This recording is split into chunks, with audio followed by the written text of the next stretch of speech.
Hello, my precious charms. How are you today? I have a great book I will be reading. It's called Farmer Will Allen Growing Table. And as I read the book, I did some research on Will Allen, and I found out quite a bit. After college, Allen was selected by the Baltimore Bullets. That's a basketball team. He was drafted by the NBA in 1971. He never played in the NBA, but he appeared 7 times with the Floridians of the ABA during the 1971-72 season. Now, the ABA is American Basketball Association. He also played professionally in Belgium. As a former professional basketball player, Will Allen never thought he would trade in his jersey and sneakers for some fertilizer and a rake. But his passion for making fresh food widely accessible to people living in Milwaukee low-income urban areas has driven him to create Growing Power, a nonprofit organization celebrating 20 years of providing healthy, affordable food for all. And he left his basketball and jersey to be a farmer. And that's his picture right there. Okay, the book is Farmer Will Allen, Growing Table. And it's written by Jacqueline Briggs Martin, illustrated by Eric Shabazz Larkin.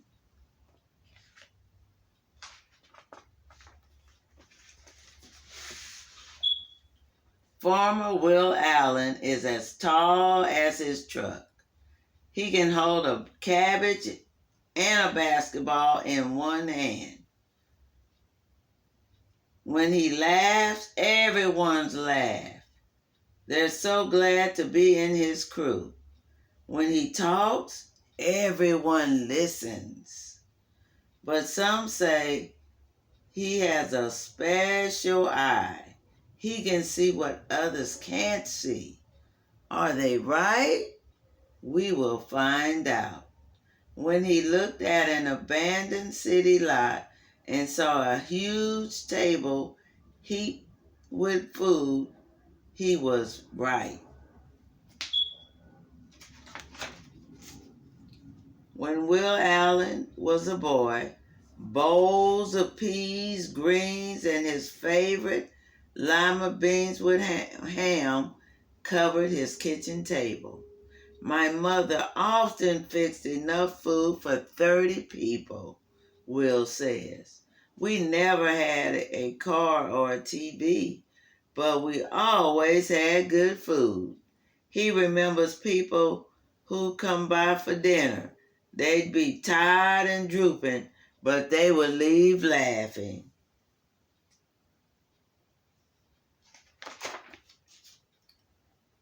Will's family grew most of their food. Will loved the food, but hated the work. He planned to quit on planting, picking, and pulling weeds. Leave those Maryland fields for basketball or a white shirt job. And he did. He graduated from college and moved to Belgium to play professional basketball. When in Belgium, a friend asked him to help dig potatoes. Will realized he loved digging in the dirt. He grew so much food that he and his wife Cindy covered their kitchen table with Thanksgiving dinner for a team of basketball friends.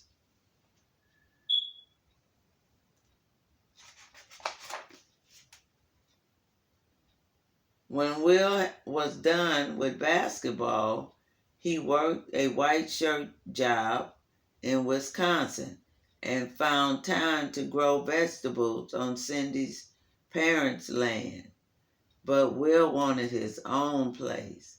He'd seen that fresh vegetables were scarce in the city as trout in the desert.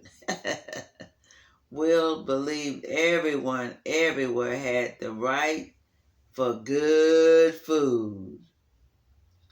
But how could Will farm in the middle of pavement and a parking lots? One day driving in Milwaukee, Will spotted 6 empty greenhouses on a plot of land, but the size of a large supermarket for sale. He could see kids who'd never eaten ripe tomatoes, never crunched on raw green beans, sitting at his table eating his vegetables. Will Allen bought that city lot.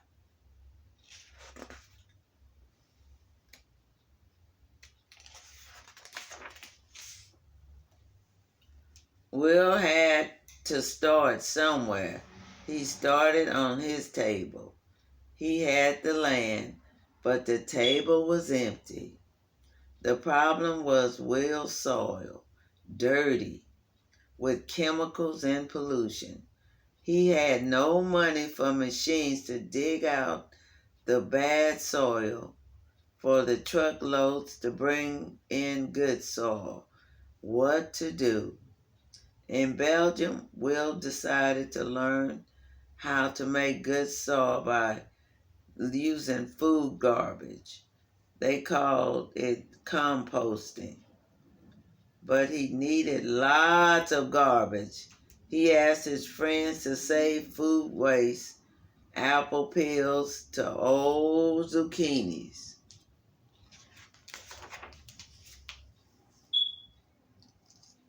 Will collected those scraps in big buckets and dumped them in piles. He added hay, leaves, newspaper, and red wiggly worms and water. Every now and then he turned the piles over to get air in the mix. Neighborhood kids stopped by and asked, "What are you doing?"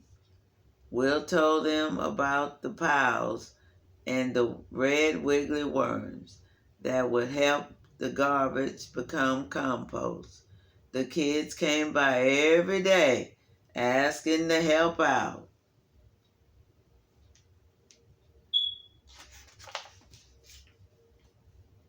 Then one day, bad news. The red wiggly worms were dying. Will and the kids studied worms for 5 years. They learned not to feed the worms too much.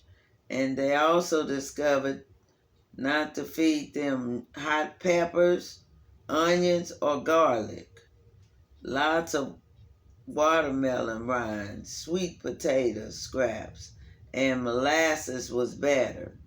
Since then, the squirmy crew has stayed hard at work. Will says the worm magic is what makes the farm grow.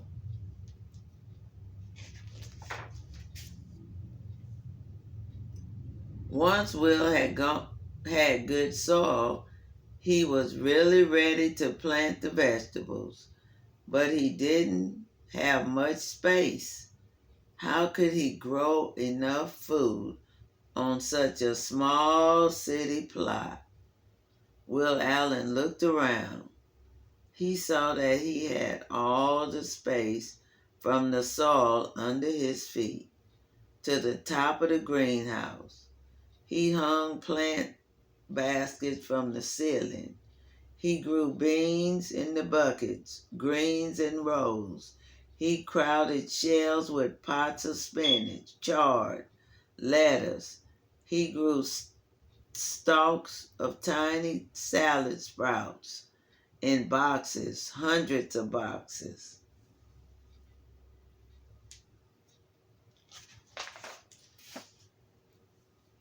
Will added loop houses to hold more boxes. and more long rows of vegetables. He added vats of water and fish to his greenhouse. Fish wastewater grows the sprouts, and the sprouts clean the water for the fish. Fish, water, sprouts work together like the three-part farm machine. He added goats, chickens, turkeys, bees to the city farm he named Growing Power. And look at the little hen on the goat, getting her a free ride.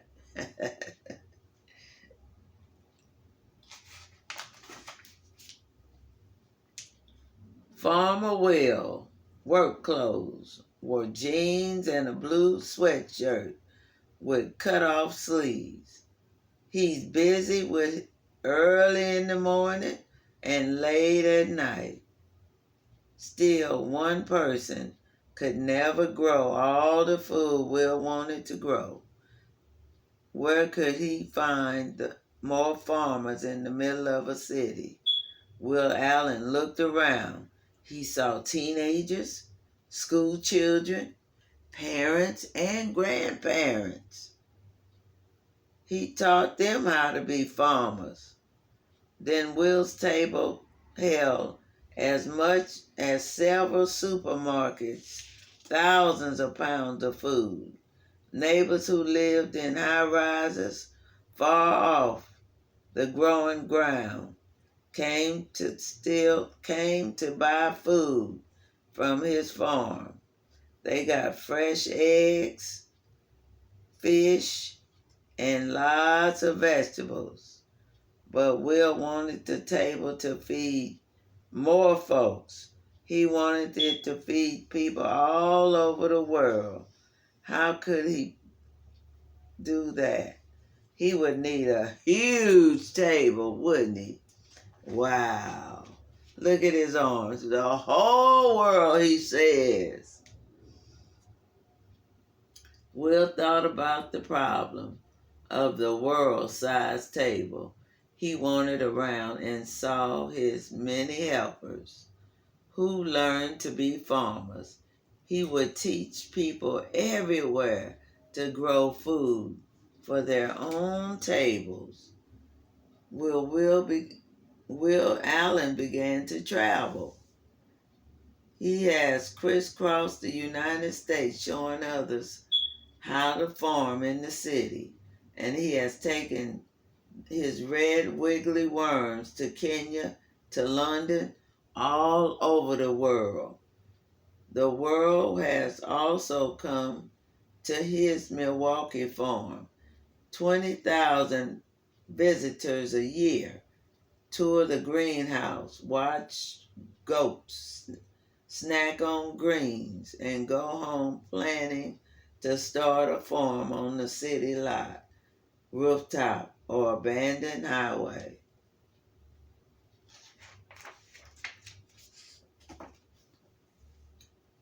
Is Will Allen done? Never. We need 50 million more people growing food on porches, in pots, in side yards, he says. Will is always looking for new ways to make the table bigger. More schoolyard plots, a vertical farm that's 5 stories high. Farms are empty factories. Will looks everywhere. Will Allen dreams of a day when the city farms are as common as streetlights, and every table is covered with good food. And look at all that food on the table.